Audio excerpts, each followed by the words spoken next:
बिहार चुनाव सिर पर है और लालू परिवार की खटपट रुक नहीं रही।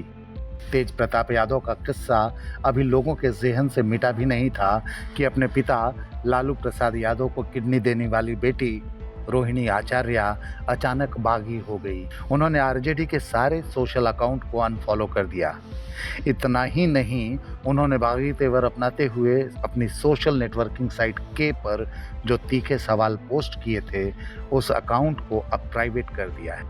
हालांकि इससे पहले ही उनके पोस्ट की स्क्रीनशॉट कई जगहों पर लगाई जा चुकी थी, जो अब वायरल है। रोहिणी के इस बागी तेवर पर उनका साथ देने के लिए उनके भाई और लालू यादव के बड़े बेटे तेज प्रताप यादव सामने आ चुके हैं।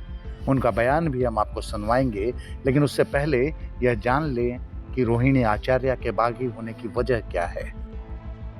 रोहिणी आचार्य शुरू से बेबाक और बेलाग महिला रही हैं।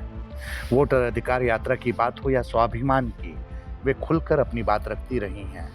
बिहार में वोटरों के नाम कटने को लेकर दिए उनके बयान में उनका बेबाकपन आप देख सकते हैं। देख ही रहे ना, जहाँ कमल, जिस आदमी को कमल नहीं दिख रहा है वो मृत घोषित कर दिया जा रहा है। तो अब अधिकार के लिए तो हम लोग को लड़ना। बाबा साहब और लालू जी संविधान के लिए मुंह में आवाज दिए, बोली अपने हक के लिए लड़ने के लिए, तो उसके लिए सब कोई मिल करके साथ आवाज उठा रहा है। लेकिन यह बड़ी अजब सी बात है कि जो रोहिणी बिहार में SIR यानी स्पेशल इंटेंसिव रिविजन के खिलाफ चल रहे आंदोलन में तेजस्वी के साथ रहीं, वही अब अपनी पार्टी के खिलाफ क्यों हो गईं? दरअसल रोहिणी के मतभेद राजद के संजय यादव को लेकर है। बीते दिनों बिहार में वोटर अधिकार यात्रा में तेजस्वी की सीट पर संजय यादव के बैठे होने पर उन्होंने सवाल उठाए। इस बाबत उन्हें ट्रोल भी किया गया। इस ट्रोल से बेपरवाह रोहिणी ने शुक्रवार को 2 पोस्ट लिखे। इनके जरिए उन्होंने कहा कि आत्मसम्मान सर्वोपरि है।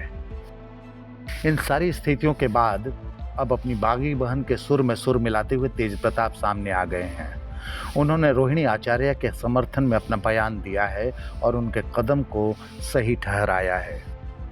तो बहुत बढ़िया है, हम उनके गोद में खेले और जिस तरह की बात वो कर रही है वो बिल्कुल सही बात कर रही है, अपने जगह पे वो बिल्कुल सही है।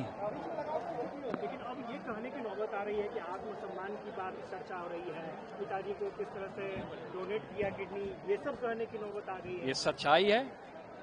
एक महिला होने के नाते, एक माँ होने के नाते, एक बहन होने के नाते जो वो सराहनीय काम उन्होंने किया है, शायद कोई बेटी या कोई माँ कर सकती है।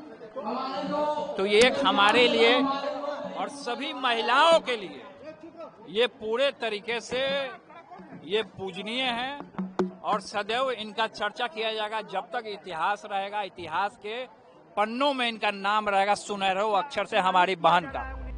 लेकिन खुद को जिम्मेदार बताने वाली रोहिणी आचार्य का X अकाउंट शनिवार सुबह प्राइवेट हो गया।